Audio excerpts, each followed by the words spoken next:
Hey guys, what's going on? It's DJ here with my bro man in the camera. Hey guys, what's going on? We are here with another episode recap of Arrow, and next week's going to be the mid-season finale. Last night's episode was called The Brave and the Bold. I thought that was probably a spin-off of Batman, Brave and the Bold, something like that, but I guess that's what they just called it, and they actually referenced it in the actual episode. But last night obviously took place in the Arrow universe, Arrow Flash universe, and Flash ends up coming over to Starling City, and just in the previous episode, that's a continuation of The Flash. Oliver and Roy and the whole team are trying to catch Captain Boomerang, like I was right about again. They actually team up with Barry after being able to catch Chroma in the Flash episode the night before. And I thought that team up is just so cool because it's just two dynamics. It's literally Batman and Superman. It's like that kind of team up. It's kind of like the poster child and then the rich billionaire guy that kind of keeps to himself. It's just so awesome to see, but it's a very different dynamic because obviously we got a super speedster and then we got used to be rich guy with just some cool gadgets and then that can fight. So they're off trying to find Captain Boomerang. At first the episode starts off with Roy and Oliver raiding a house that they thought that he had lived in, but he actually rigged it before. And the doors are rigged with explosives. And the team that shows up after is actually Argus, saying that it's an Argus situation because Captain Boomerang actually worked for Argus, this Suicide Squad, and they all had to be, killed. So he has a bomb actually planted in the back of his head by John's wife, and that really put some twists on it. So Captain Boomerang essentially is going after John's wife, who he's trying to protect most of the episode. They obviously need help. They can't be everywhere at one time. This guy seems to be 10 steps ahead of him. He's expert. Obviously he's got to be because he's part of the Suicide Squad. I mean, he has boomerangs that he can throw at pinpoint accuracy and wreck you with. Unless you're, of course, Green Arrow or Red Arrow or even Barry.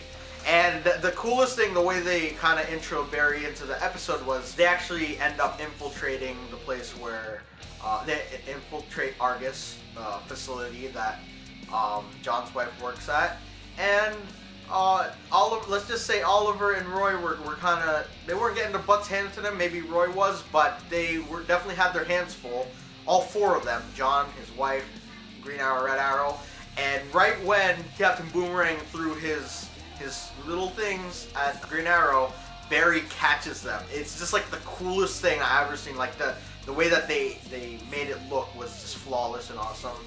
It's very CGI heavy. Yeah, you could tell that it's CGI, but it's really cool to see that there. The fact that they're finally accepting metahumans into these worlds and that they didn't keep them separate shows. So that's what most of the episode is about. Actually, it's them trying to capture this guy, and also kind of showing the two very different morals that each hero has. Oliver's kind of like, I'm going to reference this again, but he's like Batman in a way where he needs to, no matter how he gets his information, he's going to get it.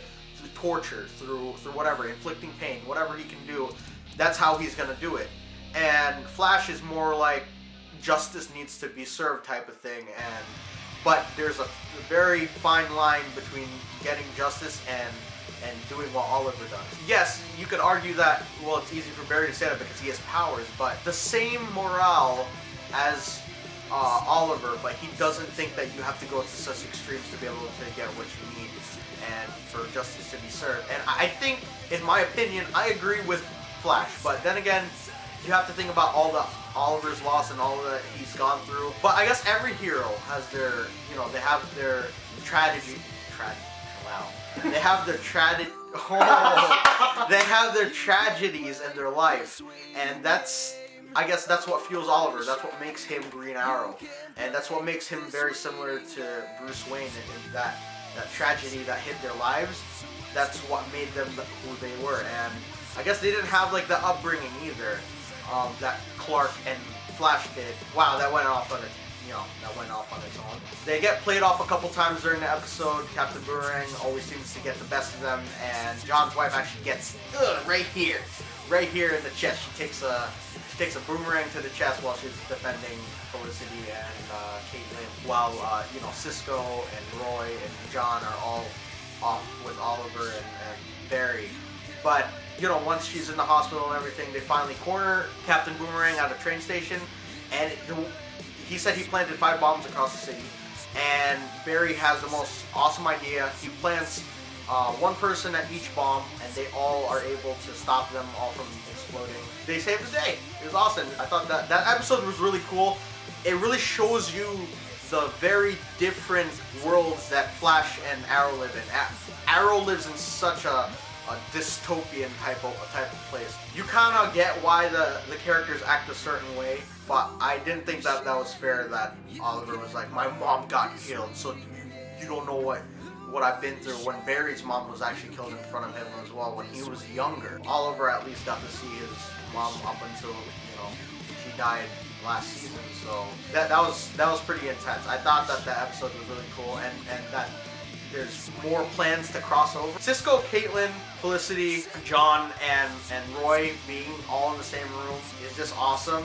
Even more awesome when it's Arrow and Flash.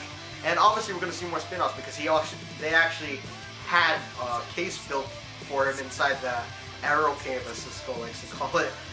And Cisco actually built a new suit, or made a new suit for Oliver, something lighter and something a little cooler. It would protect him more.